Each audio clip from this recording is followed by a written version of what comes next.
3, 2, that's a 1. 3, 2, 1. Good day. What am I doing this for? What is that for? Hey everybody, welcome back to the Reliquary. We've got some big announcements coming up. There's two things. First, unfortunately, this is going to be the second to last video under the title of the Reliquary. We're not dying, don't worry. I'm still gonna be around, but there's something bigger and far more incredible happening in just a few short weeks. If you want details and want to know exactly what that means, wow, stay tuned to the very end of the video. Now, before we begin, be sure to smack that like button. Stop touching things. Slap the subscribe button.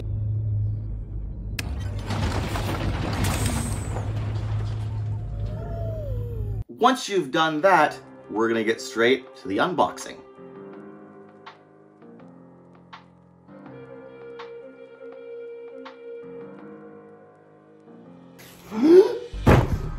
Boom! Okay. So, I have to remember, there's always more tape. I'm assuming there's gonna be more tape in here than I think there is. But we're gonna find out as we open her up. You ready for this? Are you ready for this? I'm ready for this. Let's open her up.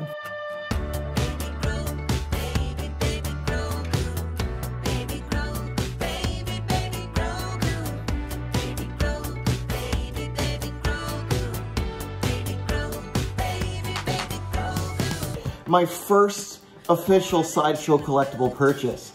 All right. At the center of the galaxy, everything taken from you, all alone, just a little baby. There's so much fear in you because of all you've seen, but I can sense in you the person you can be.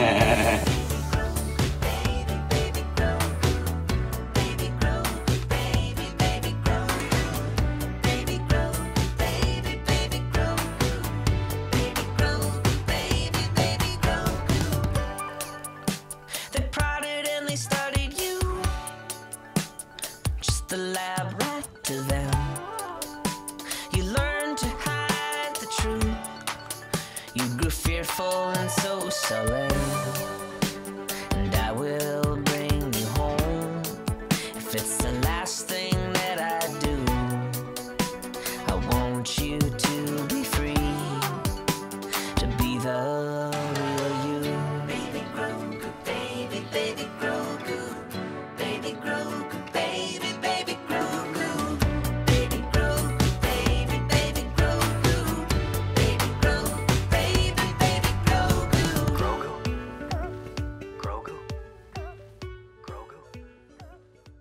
Now the unboxing, you have to forgive me, it was a little sloppy, the lighting was really bad, but I got it that day, and I was just really excited to open up the box and see what was inside. And so, it's not my best recording work, but here it is. Now, before I continue, it's really important to note that this little guy, as popular as he is, and as famous as he is, not everybody has seen him or the show to which he belongs.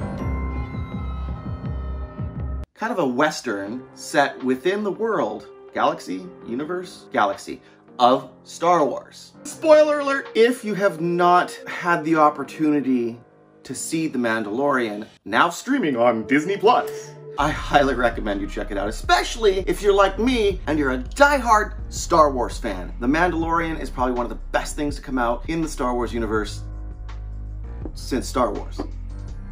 In the television series, The Mandalorian, we don't find out who he actually is until season 2. In season 1, we know him as the asset, the child. The little one. Where is the little one? Little one. The baby. Baby. Lil Fella. Wamprat. Come here, you little Wamprat. Keep an eye on the kid. The kid? But more popularly known as Baby Yoda. However, his name is not Yoda. Spoiler alert! We find out in the very beginning of season 1 that this particular creature is a target, and we don't exactly know why, but he's being hunted by every single bounty hunter in, at least in the system. Quadrant? Galaxy? I don't know. It seems like every single bounty hunter in the Bounty Hunters Guild is after this little creature. Once the Mandalorian finds out that it's just a child that he's hunting, he decides instead to take it under his wing. And we don't really learn the name until in Season 2, we find out from my personal favorite Star Wars character of all time, Ahsoka Tano. We need to talk. Played in the live-action series of Mandalorian by Rosario Dawson, but voice acted by Ashley Eckstein. Eckstein? I don't know. Ashley. Rosario, if for some reason you happen to watch this, I love your work. You're a great Ahsoka. Fantastic, don't get me wrong. Ashley could have done it too. Yeah. Just saying. Grogu and I can feel each other's thoughts. Grogu? That's his name. That's right. Grogu, not Baby Yoda. And again, if you have not seen Star Wars... What? Are you living under a rock? Even if you've never seen Star Wars, you better know who Yoda is. I mean, everybody knows who Yoda is. Do or do not. There is no try. If you don't, shame on you. Shame on you. Yoda is the first of this particular species with which at this particular point in time we do not know. George Lucas has openly said that he doesn't want the species of Yoda to be known. Having Yoda be a little bit of an enigma is kind of what gives him a bit of a, you know, some character, some mystery, ambiance, awesomenicity. And it's Yoda. But Yoda was not the only of his kind that we are familiar with in Star Wars. There's one other before this guy comes along that we're aware of named Yaddle, who was also seen in Episode 1 on the Jedi Council, just a few chairs over from where Yoda himself sat. We find out through the course of The Mandalorian that this is the third of Yoda's species. There's Yoda, Yaddle, and now, Baby Grogu. This is courtesy of, not courtesy, I bought it, but it's from Sideshow Collectibles and Legacy Effects. What is really crazy about this is that Legacy Effects is the studio that actually created the prop that was used in the television series. So this is an exact replica of what they use in the show, right down to every last detail, to the cloth, to the texture, to the translucency, everything. It's an exact copy. The only thing it doesn't do is move. Okay, nitty-gritty details of it all. Here we have Grogu, 1-to-1 scale, life-size Sideshow collectible replica. And he is awesome, absolutely fantastic. We've got a bunch of different features here that I'm gonna go over from toe to head, just because we wanna save the coolest stuff for last. So starting down at the bottom here, the base, I'm not sure about the aesthetic that they've chosen for it. When I look at the base pattern and the design, it kind of makes me think Imperial Star Destroyer or Death Star for some reason. I would have liked to have seen more of a Razor Cresty kind of looking base, or even a more natural looking base. I don't know, it just feels like this is Grogu standing on something very Imperial in Star Wars, very Empire looking. I've got a couple bars of Beskar with him, just because Beskar Steel and the child are kind of hand in hand. I like to keep my Beskar billets next to Grogu, just, you know, as part of the display, just to have some fun with it. If anybody is interested in obtaining some Beskar Steel ingots, whatever, bars of Beskar Steel, go to the link below that I've provided. There's a special 10% discount on a particular store where you can get some of these amazing, amazing Beskar Steel products, with more on the way. Again, link in the description below. Now, also part of the display, I made the mistake initially of putting him on a little end table at the end of my bed, so that when I woke up in like the middle of the night to, you know, go for a bathroom break, and you're kind of half asleep still because it's 2 o'clock in the morning, and then you got this little guy. Hi! Hi! Good morning! It scares the crap out of you when you're not paying attention. Just don't do that. I've since totally moved him. He's okay in his new spot. Okay, going from toe to head, we've got these amazing little feet that love to poke out. We've got these feet one on each. Now there is a peg for it to go in the stand. It only goes onto 1 foot, so you have to pivot Grogu around to make sure that he fits in the appropriate area. Let's see, I probably have to do it like this. I'm lifting up his skirt. This is tunic, but you know, whatever. There are his wonderful, wonderful feet. They go up to just below the knee, just to give him a little extra depth of character. The tunic itself is worn and weathered and beautiful to the touch. It does have a zipper down the middle of it, so and I'll go over that in just a second. The hands are equally as textured. They go up right about there, so you know, about to his bicep, maybe. It's kind of hard to tell through all this, but they do have them. That does go all the way up on either side to about here, somewhere in there. In his right hand, he's got something that is pretty iconic that also goes along with him: the knob from the Razor Crest that he continually plays with and starts training with. Good job. It is just a simple plastic with a magnet on the back, and what this allows is for the magnet to just go whoop and hold on into his hand, which is great. You know, I don't think that's the intended purpose, but I like that it kind of goes. Now the hands and feet, while incredibly detailed and incredibly textured, the nails, the fingernails of them are not translucent. The ears, I'll show in a little bit, have a bit of translucency to them, but there's a couple shots and they're hard to find in the series. I'll see if I can find a shot. There we go, found a shot. You can see the claws clearly. There's some light shining through the claws. On this, unfortunately, that's not the case. Arms and hands are not posable. Nothing, with the exception of the head, is posable on this particular product. If you want, there are certain modifications that you can do, like Adam Savage did on his tested channel. I don't know how I feel about that. Adam, by the way, huge fan, huge fan. Anyways, let's continue. We're gonna move up with the tunic. Now the tunic, like I said before, not only does it have a zipper down the middle of it, a little fan of white, la la.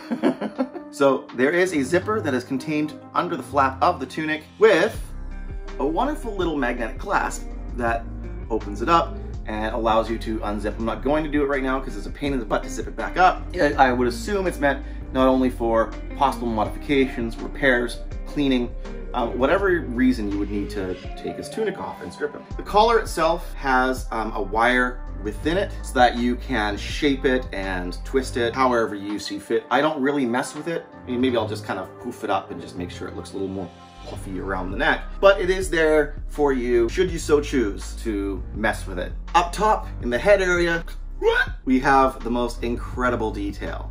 That is the only part of articulation. All Grogu does, all this particular figure does, is rotate his head from side to side.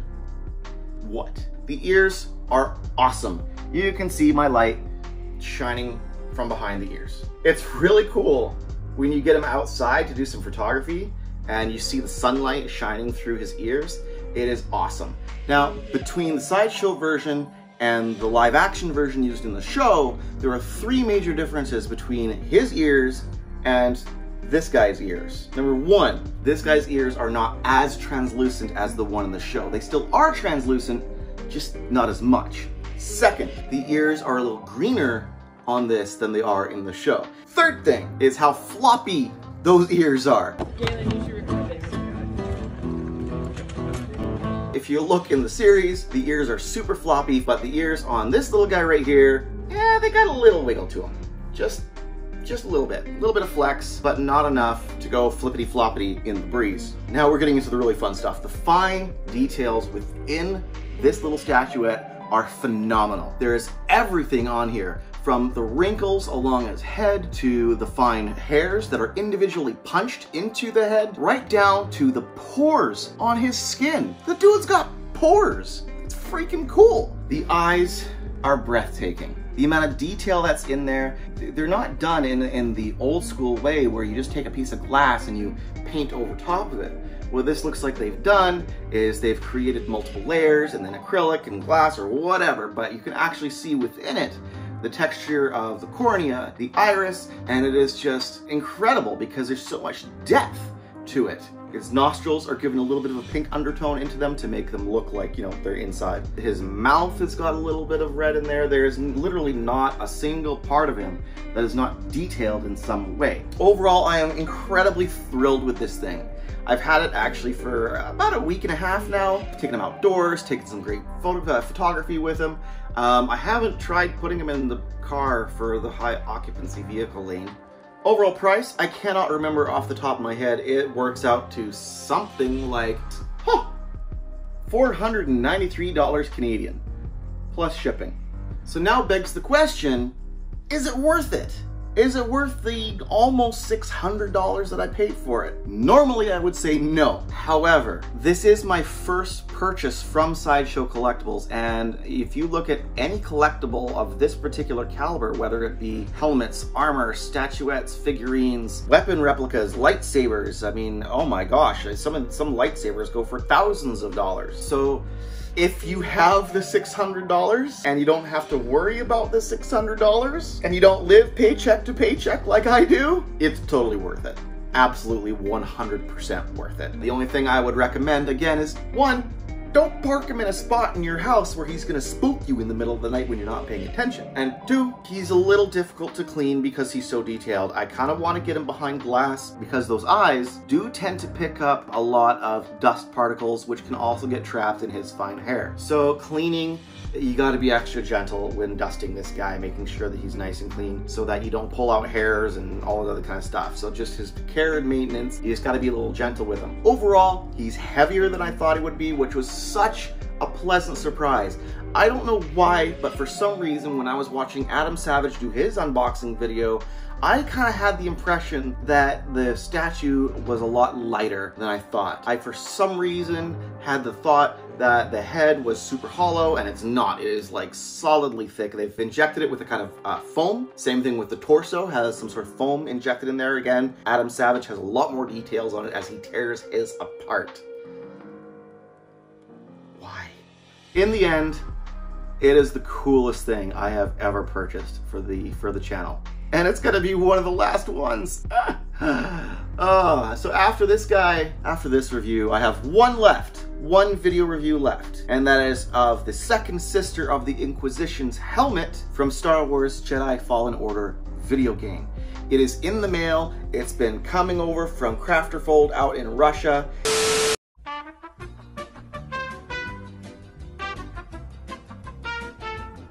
So we'll get that video out, and that will be the last video under the title of The Reliquary. Here's the news that I was promising from before. The Reliquary will be no more, at least in its current iteration. The Reliquary will be changing to something known as the Production Crew. It is a collaborative effort with myself and a few buddies, all of whom have experience in working in film. I have experience in animation and effects. One of the guys is a former stunt driver. Another guy is a former director and writer. Got a lot of stuff going on for it. But our first season is gonna be really awesome, and it's coming out this spring. I will post a link down below in the description, as well as the little window thingy at the end of the video. But for those who are watching this particular video fresh and brand new as soon as it's been released, those links won't be there yet. You gotta wait another month, maybe. Anyways, come back to this video after a little while and you'll see the link in the description below, as well as in the next video. In the meantime, let's take a look at what we're gonna look at in the first season of The Production Crew. Come here. Come on, come on, come on. Come. Come and see. Come on. Come, come on. Come on. Come on. Almost there, almost there. Come. Come on. Oh, come on, come on, come. Okay. Come, come. Right here. In this door, right here. Come, come, come. Ready? We're here. You guys ready for this? Check out what's behind me. You ready? Come, come, come, come. Come around the corner. Come around the corner.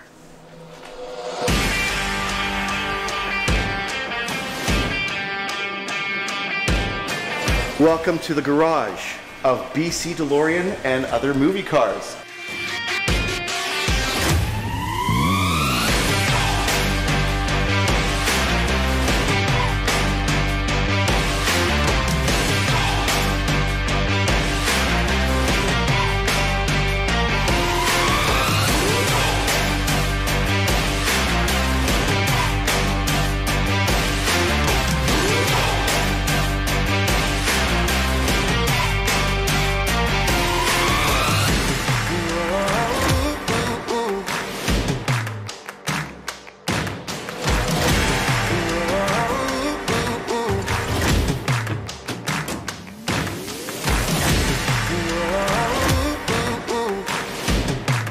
We are going to be coming back here and we're going to be checking out every single one of these cars, including one that we've checked out before.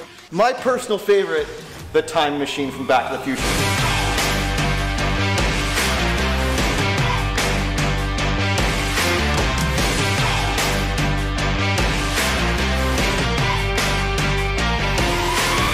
Been here before, we're going to check it out again, as well as every other single vehicle in this garage.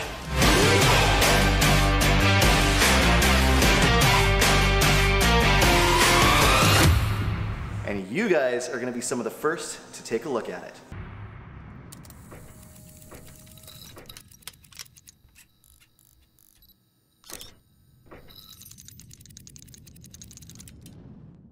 Once again, I would like to thank everybody for checking up on these videos, for commenting, for liking, subscribing. You guys are not going to be disappointed with what the production crew has in store.